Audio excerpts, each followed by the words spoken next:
Buenas noches, bienvenidos a Noticias 22, la hora de la cultura en la televisión mexicana. Hola, Laura Regis en la traducción de lenguas de señas mexicana, un programa donde iremos a Tlaxcala para conocer el Festival La Colmena, por supuesto en Oaxaca, La Filo, y en Morelia, Michoacán, los pormenores de la fiesta del cine que ya se vive. Laura y Julio se encuentran por allá. ¿Qué nos tienen esta noche? Adelante.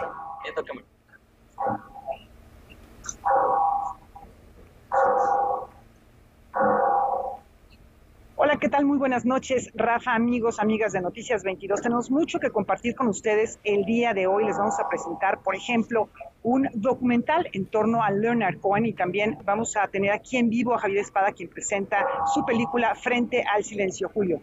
Sí, bueno, eso es parte de lo que vamos a presentar el día de hoy, porque también vamos a estar hablando de la competencia mexicana. Está Natalia Beristain con la película Ruido, Sansón y yo, la más reciente película del cineasta Rodrigo Reyes, y su narrante nos presenta el cortometraje Habitar. Excelente, en un ratito más vamos con ustedes. Y también en Guanajuato, capital, mi querida Karen Rivera, ¿cómo estás? Muy buenas noches. ¿Qué tal, Rafael? Amigos de Noticias 22, es un gusto saludarlos desde Guanajuato, efectivamente, con un bloque muy informativo, un homenaje a Enrique Ruelas, también a Mario Lavista, una serie de entrevistas con programadores de festivales de otras partes del mundo y también música de Perú y de Nicaragua. Se va a poner buenísimo, Rafa. Conste, la promesa está hecha. En un ratito más regresamos con ustedes y por lo pronto iniciamos con también la internacionalización de Frida Kahlo, que ahora busca conquistar Sudáfrica. Desde hace poco más de 3 años, la Fundación de Arte Contemporáneo de Johannesburgo, Sudáfrica, emprendió una iniciativa para la difusión del arte del sur global, principalmente femenino. Ahora, una nueva exposición entrecruza las miradas de Amrita Shergill, Irma Stern y Frida Kahlo, que es una exposición que las pone en su contexto histórico, en su contexto vital, en su contexto creativo, a través de diarios, de fotografías, de objetos de la vida cotidiana. Entonces, se pone toda la experiencia creativa de las 3 artistas en diálogo, más allá de las obras individuales. Además de todos estos elementos, la muestra exhibe una pieza de cada artista. En el caso de Frida, se expone el autorretrato con collar de espinas y colibrí. Esta es la primera vez que la obra de la pintora coyoacanense visita el continente africano. Estamos planteando una nueva forma de ver y de percibir a Frida, y en este caso la gran originalidad también consiste en que son curadores sudafricanos que han puesto de relieve a estas 3 artistas, estableciendo un interesante diálogo entre ellas. Sara Valdés Bolaño considera que esta exhibición abre nuevas posibilidades para la diplomacia cultural. Esta es una nueva oportunidad también para que los museos mexicanos puedan establecer contacto no únicamente con los museos con los que tradicionalmente existe una mayor historia y una mayor antecedente de colaboración, sino que toda una nueva espectro de posibilidades de colaboración y de co-curadurías hacia el futuro. La muestra Kahlo Shergill Stern, Identidades Modernistas en el Sur Global, podrá verse en la Fundación de Arte Contemporáneo de Johannesburgo, Sudáfrica, hasta el 22 de febrero de 2023. Noticias 22, Rodrigo Peredo. Desde el corazón de la afrodescendencia nace un grito por la equidad. Estamos insistiendo, resistiendo, luchando, porque no queremos nunca más un México sin mujeres negras. Mujeres afromexicanas alzaron la voz en torno al racismo que sufren junto con la desigualdad educativa, en trabajo, alimentación y acceso al agua potable en las zonas que habitan en el país, por lo que le pidieron a las autoridades establecer políticas públicas para resolver estas inequidades. Las mujeres negras, las mujeres afromexicanas, vivimos un sinfín de problemáticas en cada uno de los contextos. El racismo, la discriminación en diferentes espacios son solamente algunas de las violencias múltiples que vivimos en nuestros contextos, así como también la negación a esos derechos, a esa justicia, a esa inclusión de la historia de las mujeres negras. De acuerdo con el censo presentado en 2020, en México reside un poco más de 126.1 millones de personas. de las que el 2.4% se reconocen afromexicanas y afrodescendientes. lo que equivale a un poco más de 2.57 millones de personas. De ellas, el 50.4% son mujeres. Estamos hablando que tenemos menor acceso a la salud, menor acceso a la educación, carreteras que no son idóneas, hay una brecha digital importante, lo que también marcó un retroceso en la educación en la época de pandemia, porque no todos podían acceder a la educación virtual. Digamos que no era una forma culturalmente diferenciada de acercar la educación a las comunidades.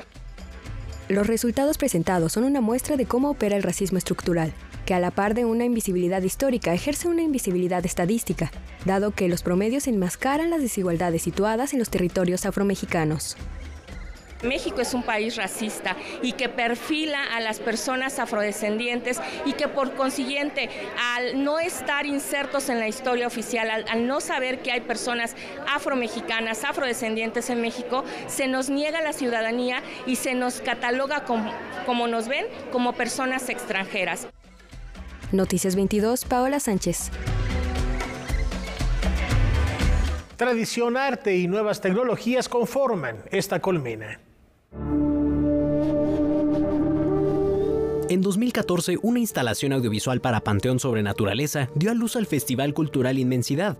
Con el paso de los años, el encuentro se ha enriquecido con el trabajo artístico y tecnológico de la comunidad de la Candelaria Teotlalpan en Tlaxcala.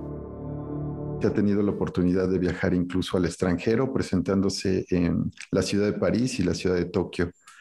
Es un festival con unas características muy peculiares, ya que se mezclan las tradiciones, el arte y las nuevas tecnologías. Pero es hasta 2017 cuando se formula ya como un festival cultural y es aquí donde entran actores principales dentro del festival, que son artistas locales a exponer y a poner algunas piezas tanto de arte, digamos, formal y de arte tecnológico. Después de 2 años y en el marco del Día de Muertos, el festival retomará el camposanto de la Candelaria Teotlalpan Tlaxcala con una programación en la que convergerán tradiciones, arte y tecnología. Regresamos con una cartelera interesante que está muy enfocada a lo tecnológico. Las piezas que también se presentan es un recorrido de piezas artísticas, tecnológicas, que tratan de evidenciar el mismo concepto de inmensidad. En el mismo lugar se instala una ofrenda comunitaria y el público podrá disfrutar de una serie de conciertos con música electrónica, cumbia, jarocho y salsa.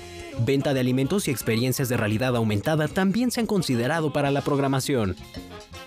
Es una experiencia sensorial que a lo largo de los años pues, ha permanecido y me parece que es única en su tipo. Es una vivencia especial que es lo que llama la atención del festival.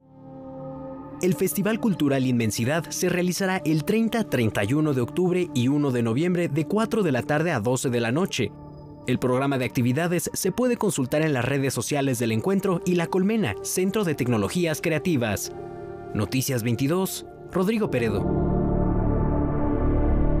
En Oaxaca capital se encuentra Alberto Aranda con el reporte completo de la Feria Internacional del Libro. Adelante, Alberto, buenas noches. ¿Qué tal? Muy buenas noches, los saludo desde Oaxaca, desde la Feria Internacional del Libro. Hasta aquí llegó Irma Pineda, quien además de ser poeta es miembro permanente del Foro para las Cuestiones Indígenas ante la ONU. Aquí llegó para hablar de poesía, pero también de la situación de las comunidades indígenas en México. Fíjate que un espacio como el Foro Permanente para las Cuestiones Indígenas de la ONU, que es donde estamos actualmente, ha sido un espacio importante para visibilizar algunos temas que nos preocupan como comunidades indígenas en México y en América Latina, ¿no? Pero también es muy complejo de resolver algo en estas instancias porque desafortunadamente, como ustedes saben, pues la ONU es un organismo que no es vinculante en muchas situaciones y en el tema indígena no lo es. La poeta oaxaqueña señaló que se ha reducido el presupuesto a algunas instituciones que atienden a las comunidades indígenas, que se les ha retrasado el pago a algunos traductores y que se sigue una política añeja. Pasaron los meses y los años y nos dimos cuenta que esto se transformó en una política más bien indigenista, como me recuerda al trabajo del INI de los años 70. Claro. Una vuelta a esta mirada indigenista y que de cierto modo se vuelve paternalista y parece que vamos para atrás, ¿no? También se nos invitó a trabajar una propuesta de reforma indígena que ya está desde hace un par de años. El año pasado ya se le entregó al presidente Andrés Manuel López Obrador. Y es la hora que no ha pronunciado nada al respecto de la reforma indígena, ¿no? Cuando hubo un trabajo arduo de mucha gente. Incluso hay una propuesta que se quedó congelada ahorita en el Senado, esperemos que la liberen pronto. Se aprobó en Cámara de Diputados de reformar el artículo 2 constitucional para declarar a las lenguas indígenas, junto con el español, como lenguas nacionales. Porque acuérdense que no tenemos nosotros como México lengua oficial. Ajá. Y entonces hay una propuesta de un diputado oaxaqueño que fue aprobada en la Cámara, pasó al Senado y ahí lo detuvieron, ¿no? El día de mañana les tendremos más información de la Filo y algunas novedades que se están presentando. Muy buenas noches. Buenas noches, Alberto, muchas gracias. Y a propósito de literatura, antes de la pausa, extendemos una calurosa felicitación a la poeta Elsa Cross, quien se ha hecho acreedora al Premio Casa Bukowski Internacional de Poesía 2022. Por supuesto, ya la estamos buscando para que nos platique sus impresiones. Enhorabuena. Y con esta información nos vamos a una muy breve pausa.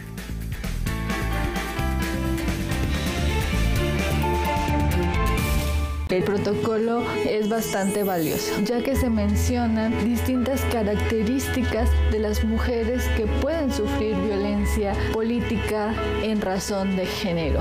Pone en el centro a la víctima, cómo se es su contexto y brindarle los primeros auxilios psicológicos. El protocolo lo podemos conocer en la página oficial del INE, INE.mx. El INE lo construimos todas y todos. INE. Imagina un mundo en el que no hay competencia y no puedes elegir entre distintas ofertas de servicios. Un mundo en el que México pierde. Para que eso no suceda, el IFT elimina las barreras y sanciona las conductas que dañan la libre competencia en los servicios digitales de telecomunicaciones, radio y televisión. El IFT trabaja en beneficio de todas las personas usuarias. Así todas y todos ganamos. Competir conecta a México. Instituto Federal de Telecomunicaciones.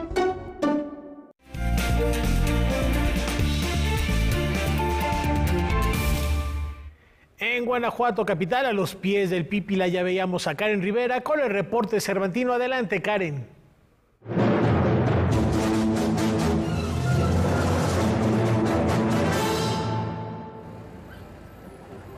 Con este bello paisaje desde Guanajuato comenzamos nuestro bloque informativo del Festival Internacional Cervantino y lo hacemos con un homenaje a Enrique Ruelas. El cazador de imágenes, el fotógrafo Luis María. A través de la puesta en escena, el coleccionista de nubes se rindió un homenaje al fundador del Festival Internacional Cervantino, el maestro Enrique Ruelas, quien inició este proyecto con los montajes de entremeses en la Plaza San Roque. Un director se le ocurrió que ahí podía ser un espacio parecido a los de España y entonces creó los entremeses cervantinos. Esos duraron casi 19 años antes del primer Festival Cervantino. Entonces de ese origen partimos y de un personaje que fue dándole mucha forma a esta ciudad. He averiguado que por mis venas corre sangre árabe, española y... En esta obra, realizada por la Cumbancha Música y Escena, se aborda el talento de Enrique Ruelas para provocar vocaciones, impulsar proyectos y darle forma a la fiesta del espíritu. Se llena de la plaza de San Roque. Que con los entremeses y con todo esto que convirtió el Guanajuato minero en un Guanajuato completamente teatral y lleno de festividad y de danza y de todo. Aquí debe ser ese lugar de la Mancha de cuyo nombre no quiero acordarme. ¿Sabías que debajo de la plaza hubo un camposanto con los muertos de la peste? Y la segunda parte del espectáculo hacemos un repaso muy rápido por 50 años de escena de teatro y danza. Obviamente es un repaso en el cual a veces solo se mencionan algunos autores, pero que tratamos de hacer pequeñas microescenas para darle al espectador, sobre todo al espectador joven, que muchos nombres ya no los conoce, como Peter Stein, o sea, como Tadeusz Kantor, o por ejemplo Lindsay Kemp. O sea, son teatros de los 80s que fueron absolutamente importantes, definitorios. Al finalizar el estreno mundial, la Fundación Cervantista Enrique y Alisa Ruelas entregó un reconocimiento al dramaturgo Luis Martín Solís, al director musical Adalberto Tovar, al maestro Edgar Ceballos, a la escultora Glenda Heckscher, a la directora del Instituto Estatal de la Cultura Adriana Camarena de Obeso, al rector de la Universidad de Guanajuato Luis Felipe Guerrero y a la directora del FIC Mariana Aymerich por enriquecer y difundir el legado del maestro Ruelas. Muchas gracias a cada uno de ustedes por distraer a mi padre de su vida espiritual, por traerlo hoy aquí, por permitirnos volver a vivir con él. Muchísimas gracias. Noticias 22, Óscar Cortés.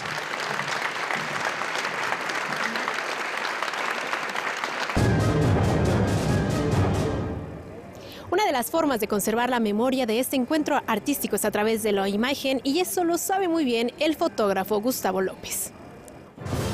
Un joven que vivía cerca de la Plaza de San Roque, origen y sede de los entremeses cervantinos, escuchó la voz del poeta Manuel Rodríguez Carrasco, lo que le causó una profunda impresión.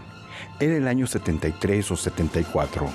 El destino de ese muchacho estaría ligado desde entonces al naciente Festival Internacional Cervantino. Como fotógrafo, Gustavo López ha capturado 45 de los 50 años de la Fiesta del Espíritu y a manera de homenaje exhibe medio centenar de imágenes en la exposición Ecos del Festival. Y esa noche escuché voces en la plaza y dije, algo está pasando. Entonces ya estaban las gradas para los entremeses, subí a la parte más alta de las gradas, y esa noche daba... Tiempo después supe quién era, pero estaba Dolores del Río, Josefina Echanove, estaba un Echeverría, después lo supe que eran ellos, el gobernador en turno Ducoin.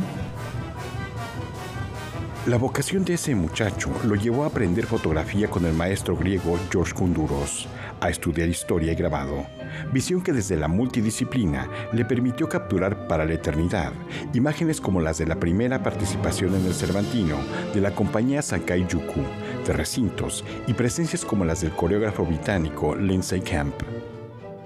Realmente la exposición no tiene la intención de ser cronológica, no hay una cronología en las puestas de las fotografías.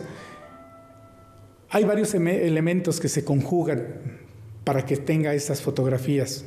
Una, solamente trabajaba con un solo lente, no había para más, aunque trabajaba con una extraordinaria máquina, pero son los acercamientos que yo tenía en el escenario. Vestía de negro para no molestar a los y tenía una cámara que disparaba extraordinariamente silenciosa. Fui acumulando todos estos negativos y realmente los puedo ofrecer como la visión de un habitante de la ciudad de Guanajuato ante la sorpresa de las grandes obras internacionales que nos llegaron y nos siguen llegando. Ya un poco más a cuentagotas, pero sigue habiendo buena calidad escénica. Ecos del Festival se exhibe en el Museo del Templo de San Diego, en Guanajuato, hasta el 30 de octubre. Noticias 22, Víctor Gaspar.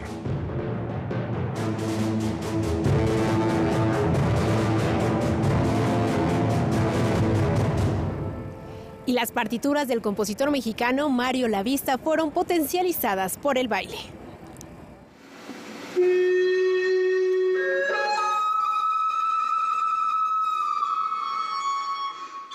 Con una obra multidisciplinaria se le rindió un homenaje póstumo al músico y compositor Mario Lavista en el Teatro Juárez. cómo se trasciende todo lo que sucede en la vida cuando eres una persona que se dedica al arte, pues haciendo arte, ¿no? Entonces, haciendo este trabajo ha sido la manera de trascender un final físico de mi papá para darle vida a la manifestación sonora en su máxima plenitud. A través de la obra Luz Sonora, bailarines materializaron en movimiento la música de uno de los compositores mexicanos más destacados de los últimos tiempos.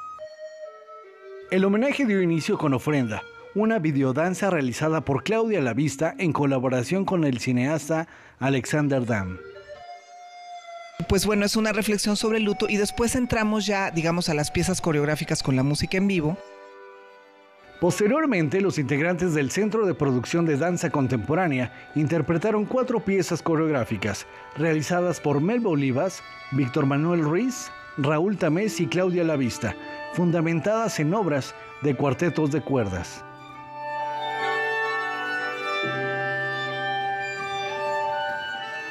Y todas las piezas coreográficas giran en torno al tema de los ciclos, de la vida y la muerte, de la luz y la oscuridad, de los finales que finalmente son comienzos de algo más.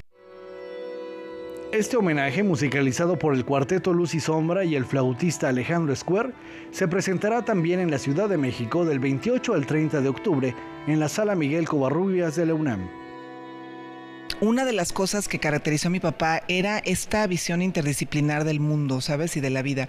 Y su conexión, obviamente no solo con la música, sino con otras artes. Noticias 22, Óscar Cortés.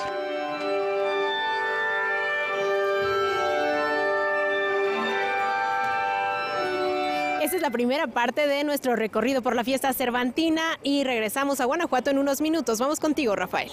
Gracias, Karen. En un ratito más volvemos a la fiesta cervantina, a la fiesta del espíritu. Por lo pronto, una recomendación. Jódete cáncer. Es el tema esta noche en Debate 22 y acompaña para este fin a Gaby Tlaseca, la comunicóloga y activista Sandra Monroy Mandujano. No se pierdan esa conversación al término de Noticias 22. Por lo pronto, una muy breve pausa.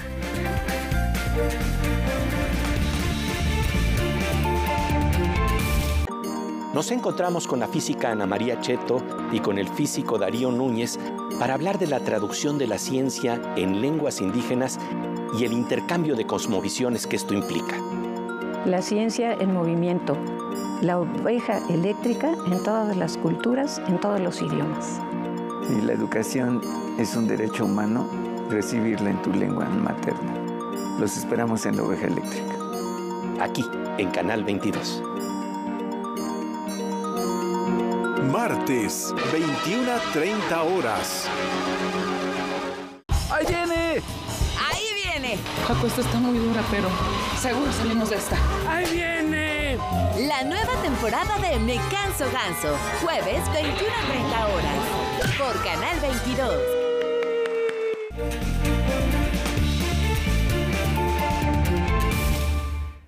Y sin más escalas, nos vamos a Morelia, Michoacán. Laura, Julio, los escuchamos.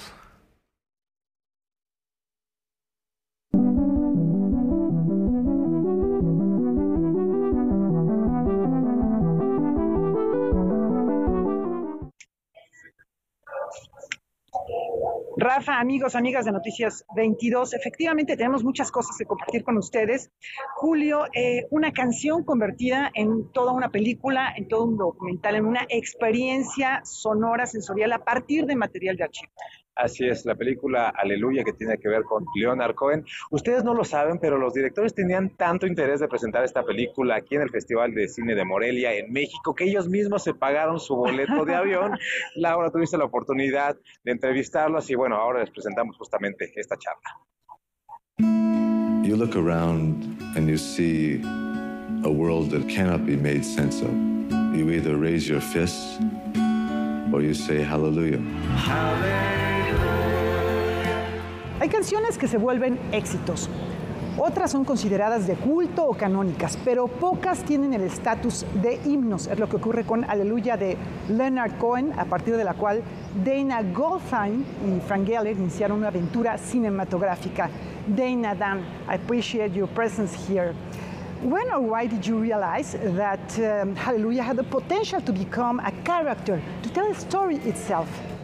8 years ago, we were having a conversation with a good friend who writes about film. His name's David Thompson, and he posed the question, what would it be like, could you, do you think, make a documentary about a single song?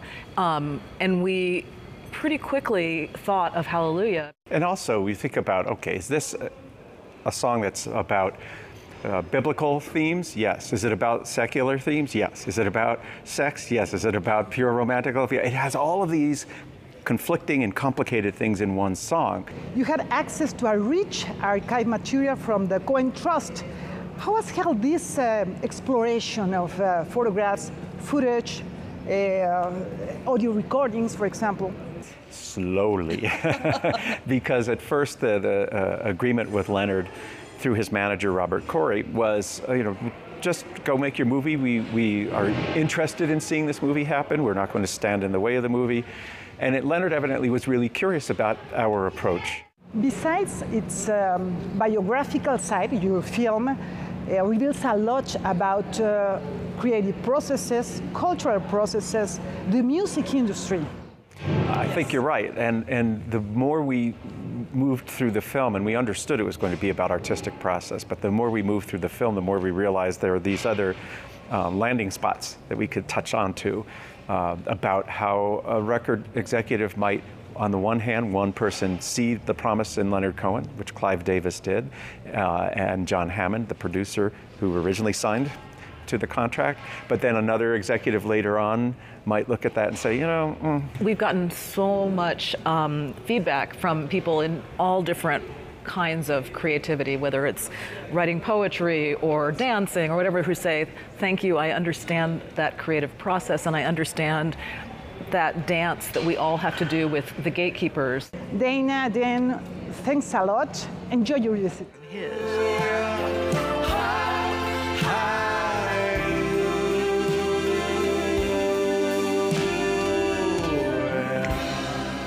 Estamos, como les ofrecimos, con Javier Espada, productor ejecutivo de Frente al Silencio, una historia fascinante en torno al dolor. Javier, gracias por estar con nosotros. El año pasado presentaste una película, ahora vienes como productor ejecutivo de esta cinta que recrea una experiencia hacia el dolor.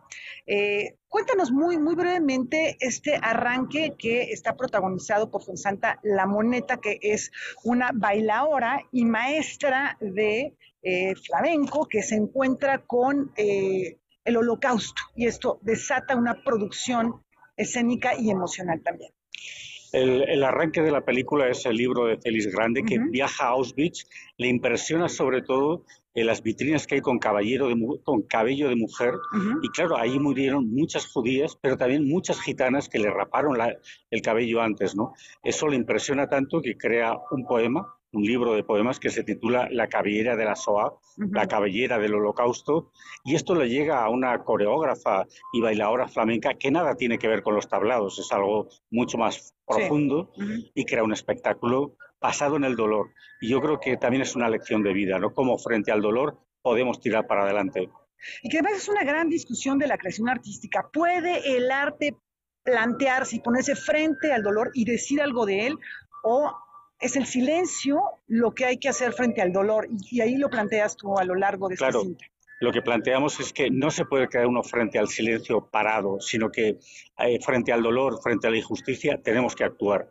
Pero además, en este caso, esa memoria de Auschwitz en Granada, donde yo creo que está la Alhambra sería el lugar más bello del mundo, y en contraposición, en el polo opuesto estaría Auschwitz como el lugar del horror. Entonces, entre esos dos polos bascula también este espacio para la creación y cómo no nos resignamos al silencio. Ahora, cuando uno piensa en flamenco, para nuestro público que no lo haya visto, a lo mejor se está imaginando lo que conocemos más bien en México, que es un flamenco más tradicional, con los palos tradicionales. Aquí estamos hablando de una creación coreográfica muy impactante, porque hay ingredientes contemporáneos muy precisos para hablar de este tema. Claro, es que no se puede hacer de otra manera, es una obra de creación, y de creación en el siglo XXI. La película se rodó durante la pandemia, eso nos planteó muchos problemas, pero decidimos en cuanto se podía trabajar, sacarlo adelante, y creo que estamos ante un ejemplo de cómo el flamenco también puede evolucionar y de cómo frente a ese momento tan trágico, pues puede dar salida a emociones, ¿no? Y yo creo que eso es lo importante también de la película. Ahora, esta película hace ciertas recreaciones. ¿Cómo se abordó? Ustedes conocieron el caso, porque bueno, es un equipo importante de escritores, de dirección, claro. Conocieron el caso y hicieron unos reconstrucciones de los hechos de algún modo, ¿no? ¿Es así? Es así. El director, Emilio Ruiz Barrachina, es era amigo de Félix Grande, porque lamentablemente después de escribir este libro de poemas falleció, y entonces, bueno, se implica en este proceso creativo y, bueno, se hace una recreación y además con elementos cinematográficos, pero para llegar más al espectador, para que conozca la historia y realmente la historia le impacte, le atrape, como pudimos ver aquí, con la sala llena y casi todo el público llorando en algunos momentos, muy emocionados de esta historia y cómo les atrapaba, ¿no?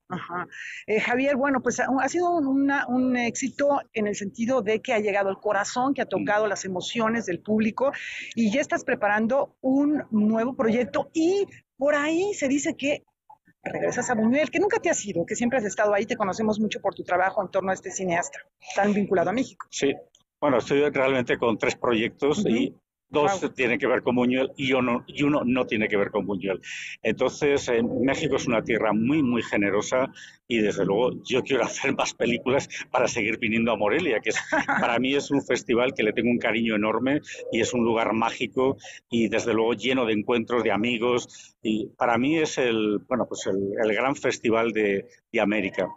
Javier, ¿te parece bien que cuando tengas más datos de tu siguiente proyecto nos representes en Noticias 22, en Canal 22? Por supuesto que sí, seréis los primeros como siempre. O sea, yo encantadísimo de hablar con vosotros y de comentaros con estos proyectos que ahora están en fase larvaria, pero como te digo, son 2 proyectos vinculados con Buñuel y otro que nada tiene que ver solamente con el cine. Muchas gracias, Javier. Gracias a vosotros y desde luego enhorabuena a México por contar con un canal cultural como el vuestro. Muchas gracias. Rafa, amigos, amigas, regresamos en un momentito más. Claro que sí, Laura, muchas gracias. Un fuerte abrazo, Javier, y hay que ponernos frente al silencio, a la brevedad. Nos vamos ahora a la zona violeta. Patricia Betaza nos habla sobre desigualdad en el crecimiento laboral. Adelante.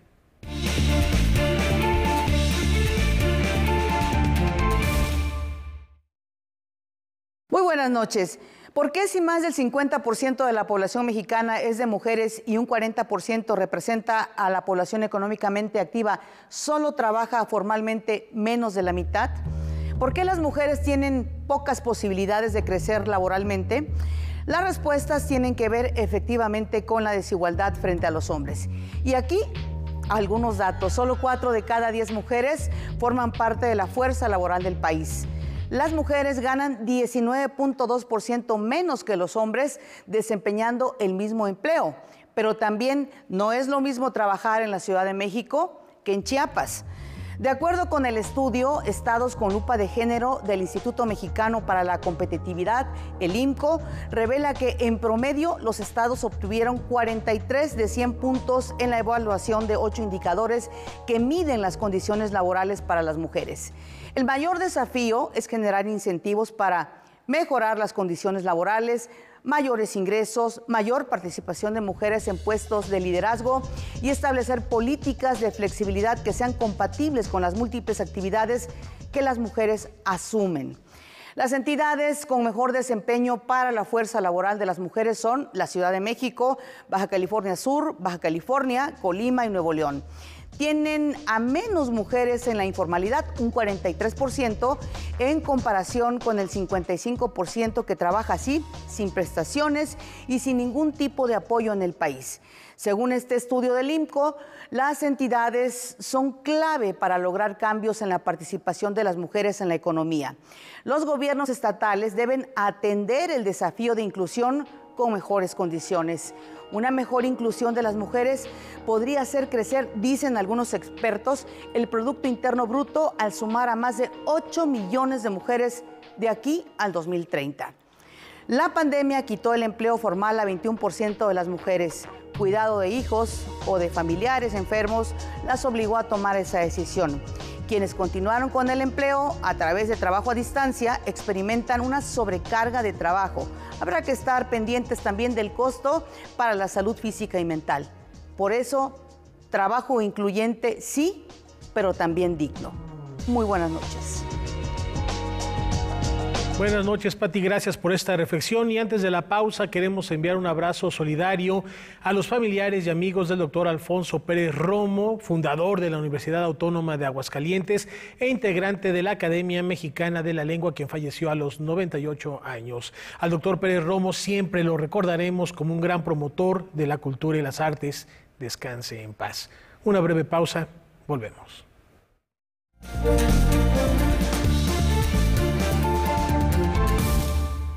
En la Cámara de Diputados legislamos en beneficio de nuestro país. Acatamos la Constitución política para construir leyes acordes a la realidad nacional. Las diputadas y los diputados trabajamos con respeto a la diversidad y el diálogo para el desarrollo de oportunidades en cada rincón del país. Porque México eres tú. Legislamos para todas y todos. Cámara de Diputados, Legislatura de la Paridad, la Inclusión y la Diversidad.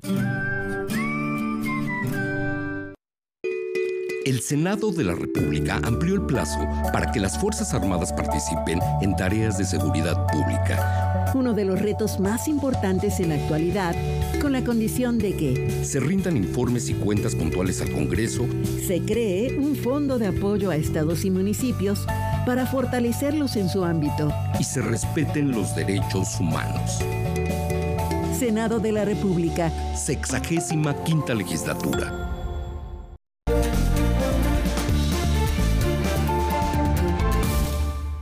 Karen Rivera, ¿qué más nos platicas del Cervantino? Regresamos contigo a Guanajuato. ¿Qué hay en esta fiesta del espíritu? Pues con esta bella postal que nos regala nuestro compañero Daniel Rodríguez, vamos a conocer al músico nigeriano Seun Kuti, quien lucha por la inclusión y la diversidad. En su segunda visita a México y su primera participación en el Festival Internacional Cervantino, Seun Kuti deleitó al público de la Alhóndiga de Granaditas. El nigeriano es hijo y heredero artístico de Fela Kuti, compositor y activista, impulsor del panafricanismo. Convicciones que Seun continúa principalmente con el Afrobeat, género que define como la posibilidad de darle voz a la realidad y pueblo que representa, y del cual encuentra similitudes en Latinoamérica. Well, we have a lot in common politically, especially these days as indigenous people of the world. Our reality, is shaped by this political situation we find ourselves in. Also, culturally, there's always been a lot of similarities. Saxofón en mano, Seun Kuti inició con Calacuta Show, pieza emblemática de su padre.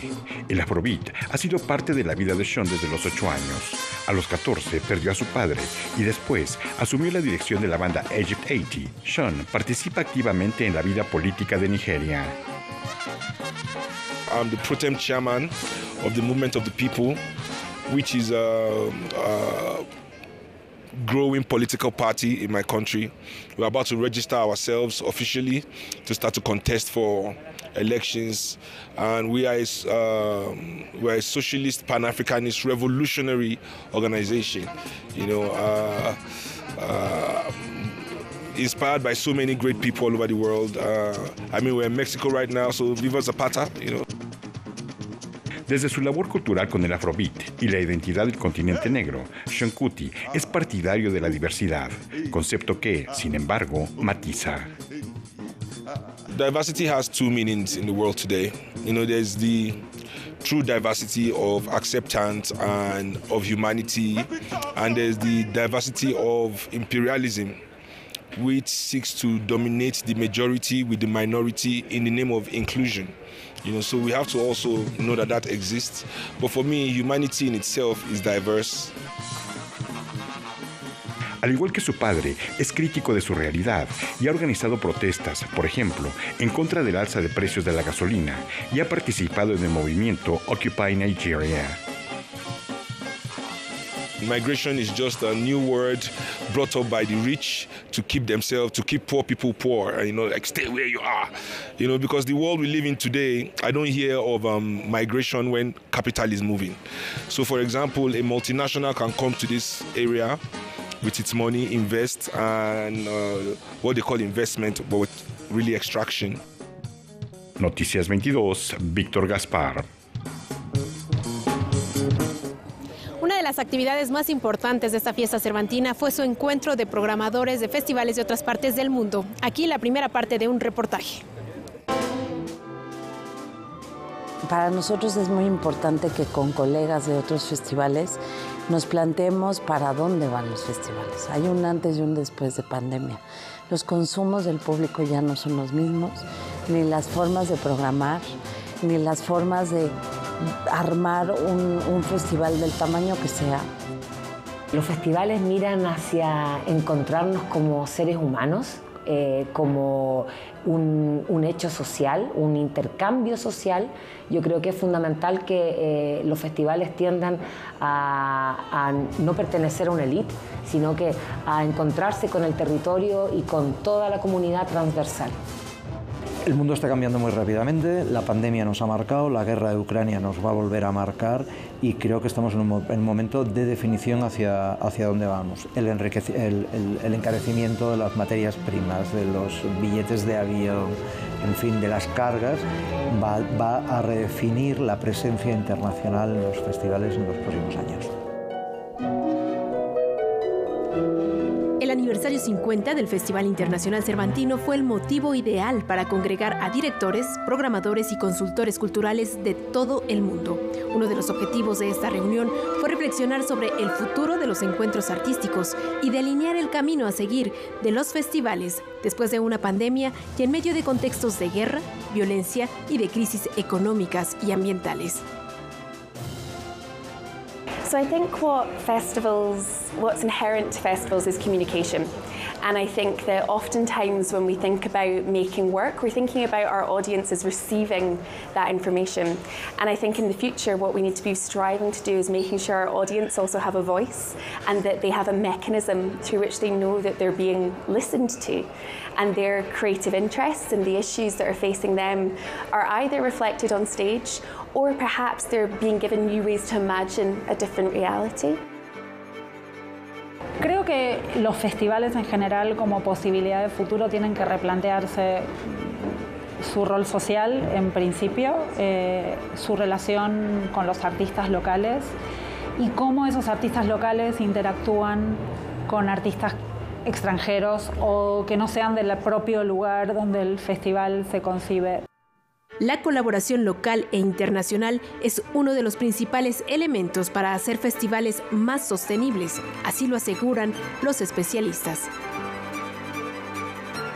Yo creo que lo más importante es que ahora sí se ha hecho, no digo que no, tenemos que pensar en coproducciones, en que podemos tener en un mismo escenario pues 3 instituciones participando o 3 entidades participando o 2 o las que tú quieras, pero que podamos ofrecerle también a los artistas locales. Hablo de aquí de Guanajuato, de Ciudad de México, de cualquier otra parte, que tengan la oportunidad de intercambiar esa posibilidad ahora sí que como dicen, del milagro artístico con otros artistas de otros países. Festivals are a place of focus and energy and experimentation, and I think we need to stay true to those kind of values as we move into a very difficult period.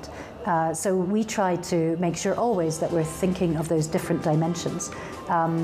We need to understand what audiences are concerned about and what audiences feel will reflect their experiences, but we also need to bring them new experiences. Sin colaboración institucional, cuando digo institucional me refiero a gobiernos, es muy difícil mantener el nivel que hemos mantenido hasta ahora de programación en la mayoría de los festivales.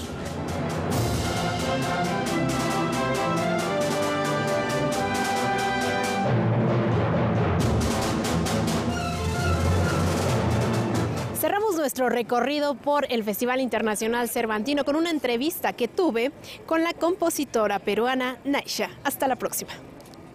Ya no creo en el silencio, busco más información para hablar cuando me pregunten si este mundo está mejor.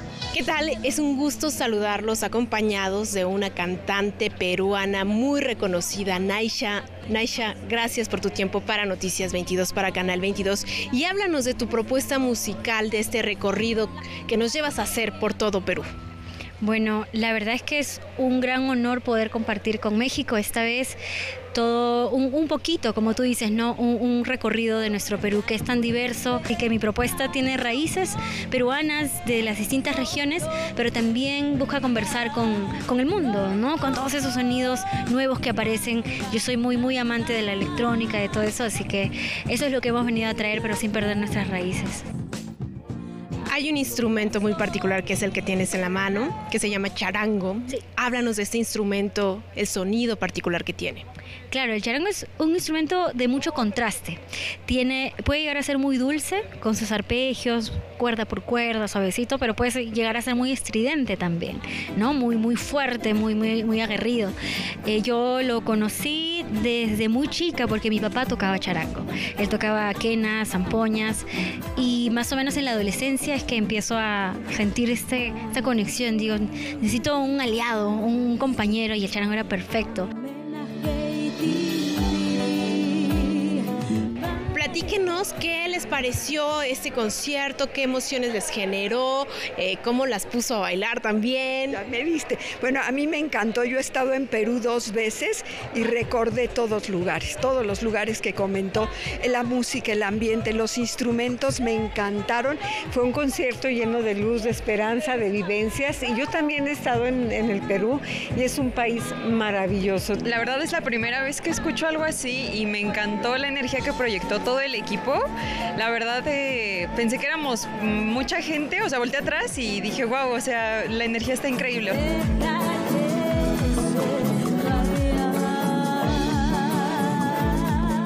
Creo que es algo histórico y qué bueno que nos podamos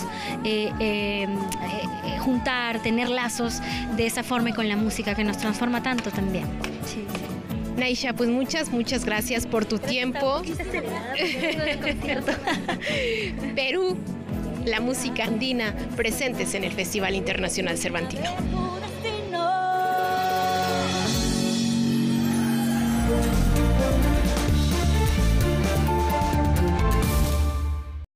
En la Cámara de Diputados legislamos en beneficio de nuestro país. Acatamos la Constitución política para construir leyes acordes a la realidad nacional.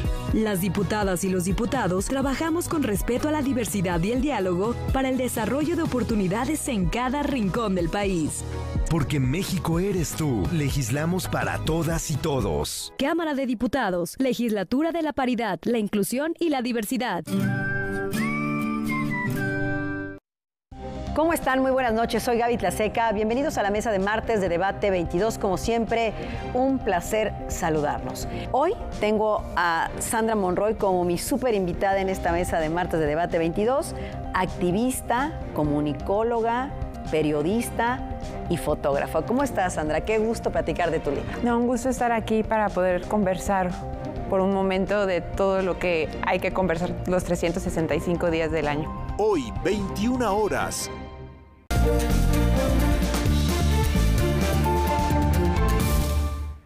Regresamos a Morelia, Michoacán, a la fiesta del cine. Laura, Julio, ¿qué más nos tienen? Adelante.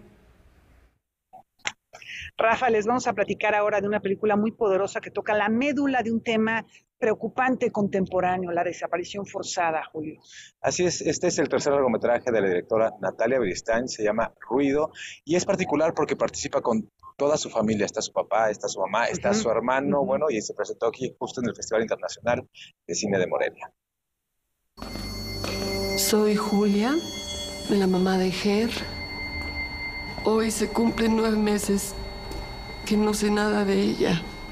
Ruido, de Natalia Beristain, es una película que aborda el tema de la desaparición en México.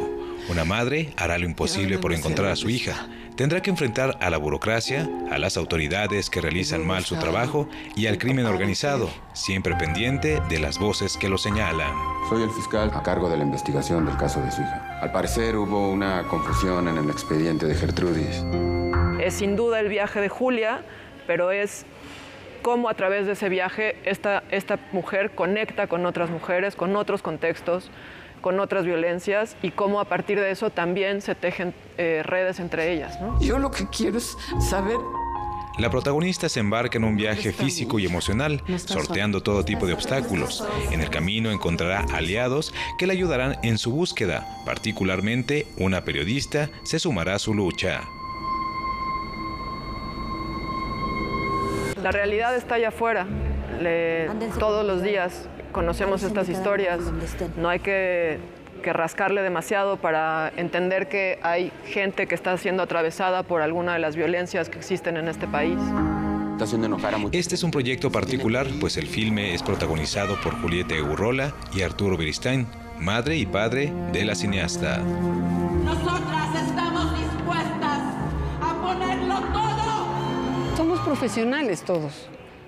Entonces, entendemos lo que significa trabajar en una película, lo que significa sumar con quien dirige, en este caso Natalia, su visión y su interés de hablar de este tema. Y entonces, pues se pone uno a la orden. Porque cada persona desaparecida es una parte de nuestro cuerpo. La película gira en torno a la lucha de esta mujer y su relación con otras personas que pasan por la misma situación. Este apoyo moral ayuda a transformar el odio, la desesperación y el miedo en una energía de cambio social. Noticias 22. No estás sola. Julio López. No estás sola. No estás sola. No estás sola. Rodrigo Reyes ha trabajado en el sistema de justicia de los Estados Unidos como traductor desde hace años. Ahí encontró la simiente del proyecto que presenta hoy aquí en Morelia. Sí, se llama Sansón y yo. Fíjate, Laura, amigos de Canal 22, que es una película que se presentó el año pasado en Impulso Morelia, que es esta parte del festival que justamente les da impulso a proyectos que están en desarrollo. Dividió opiniones, ¿eh? Algunos decían que incluso ya no lo hiciera, ¿no? Que mejor dejara el proyecto y se dedicara a contar otra historia. Bueno, aquí les contamos de qué se trata y también les decimos por qué causó esta controversia. Sansón y yo, escena 1, toma 1. Rodrigo Reyes es un cineasta que se ha caracterizado por filmar proyectos poco convencionales, y el documental Sansón y yo no es la excepción. Se te determinó culpable de todos los cargos. Y trata de mi amistad con un chico mexicano indocumentado que conocí cuando yo trabajaba de intérprete en los juzgados de California, en los juzgados penales. A Sansón lo estaban enjuiciando por un homicidio calificado y yo era su intérprete. Y de ahí nos hicimos amigos y a partir de esa amistad construimos esta película. Sansón fue encontrado culpable y su contacto con el mundo exterior se limitó muchísimo. Su historia se cuenta a través de cartas que por años él y el director intercambiaron. Como mexicano, a pesar de que yo migré en otras circunstancias, sentía mucho dolor por su circunstancia, porque su sentencia fue cadena perpetua sin salida. Y me pareció tan injusto y yo quería saber quién era este muchacho, ¿no? Tenía 19 años cuando ocurrió todo esto y a partir de esa intención de conectar se forma la película. El filme no busca probar su inocencia, más bien retrata las causas que llevaron a Sansón hasta el momento en que cambió el rumbo de su vida para siempre. Puro muerto por donde quiera. Y al conectar yo con él, conecto también con su familia y su familia al pasar de los años acepta ser los actores en las memorias de Sansón. Hold up, stop, full stop. La película tiene 3 líneas narrativas. La primera es la historia de Sansón, la segunda gira en torno a su familia que vive en México y recrea las memorias de este joven, y la tercera aborda cómo se filmó esta película. Sansón y yo es una película que divide opiniones, no por la hechura, sino por el contenido que presenta. Noticias 22, Julio López. Y por su parte, Sonia Madrigal nos invita a habitar en un espacio experimental, sensorial, un tanto sui generis para este tipo de festival, ¿no, Julio? Sí, por supuesto. Hay que decir que este trabajo se presenta dentro de la sección michoacana, que ha crecido muchísimo. Hay que recordar que hace 20 años, en la primera edición de este festival, solo hubo un largometraje. Bueno, ahora tiene sección michoacana de cortometraje y de largometraje, y bueno, uno de estos es justamente el que ahora les presentamos. Soy Sonia Madrigal y el cortometraje se llama Habitar, está compitiendo dentro de la sección michoacana.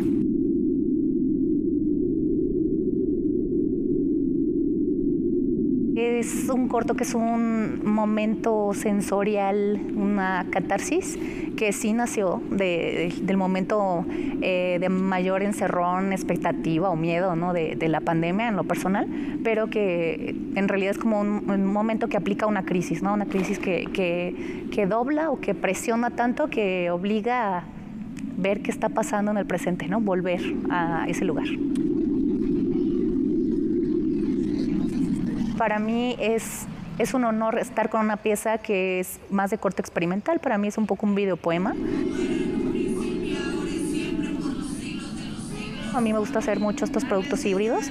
Los trabajos anteriores que tengo también rayan, ¿no? en el umbral con muchos entre géneros y medios. Y este pues es completamente cine, no pisa otros lugares, pero creo que cada vez somos más los que nos gusta oscilar en la orilla, ¿no? del género y también de la manera de editar, ¿no? Esto tendiendo un poquito más a lo experimental.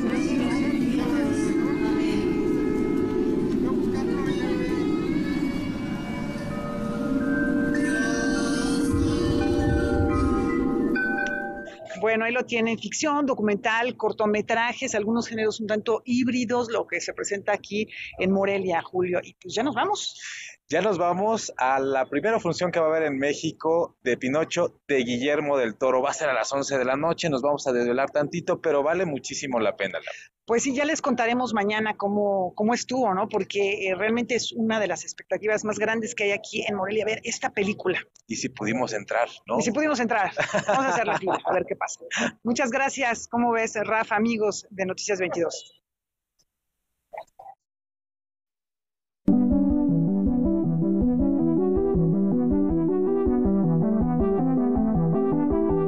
Gracias, Laura. Julio, ojalá sí puedan entrar y ya tengo envidia porque lo van a lograr. Nos vemos el día de mañana. Y cambiando de tema, 4 siglos después y la memoria de Jean-Baptiste Poquelin continúa recorriendo los escenarios. El Colegio Nacional se suma a los festejos que durante este año han tenido lugar en todo el orbe para celebrar la vida y obra del dramaturgo francés Jean-Baptiste Poquelin Molière, el comediógrafo más importante de todos los tiempos, nacido hace 400 años. Para ello, llevará a cabo una mesa dedicada a revisar su vida y obra bajo la coordinación de los colegiados Diego Valadez y Vicente Quirarte. Además, ellos llamaron también a esta mesa al maestro Hugo Uriart, al maestro Enrique Singer y a la maestra Aurora Cano. Si Shakespeare fue el responsable de la invención de lo humano, como asegura Harold Bloom, Molière encarna como nadie más el triunfo de la comedia. Durante esta jornada, en recuerdo del genio satírico, cada uno de los participantes abordarán distintos aspectos de su prolífica obra y su contexto. Tenemos esta posibilidad de desentrañar aspectos de su obra que a lo mejor como espectadores de teatro asiduos, pues no tendríamos estas luces sobre los distintos aspectos de la obra, y me parece que eso es lo que resulta muy valioso de la mesa, ¿no? Al final de la mesa, como no puede ser de otra forma tratándose de Molière, habrá una presentación escénica. La Compañía Nacional de Teatro representará Las Preciosas Ridículas en la versión de Octavio Michel. Gracias a la generosidad y al interés de la participación de la maestra Aurora Cano y de la Compañía Nacional de Teatro, terminando la mesa, terminando estas ponencias, pues lo que habrá es una puesta en escena, ¿no? Con actores de la compañía. El homenaje a Molière, a 400 años de su nacimiento, se realizará este jueves 27 de octubre a partir de las 6 de la tarde en el aula mayor del Colegio Nacional, que se ubica en la calle Donceles número 104. El evento también podrá seguirse en línea a través de su canal de YouTube. Con información de César H. Meléndez, Noticias 22, José Meléndez. Nos despedimos, lo hacemos con música. Un día como hoy de 1825 nace Johann Strauss, hijo, Johann Strauss II, perteneciente a una gran dinastía de músicos, el rey del vals, a quien le debemos temas como el Danubio Azul o la opereta El Murciélago. Con esto de recuerdo los dejamos, nos vemos el día de mañana.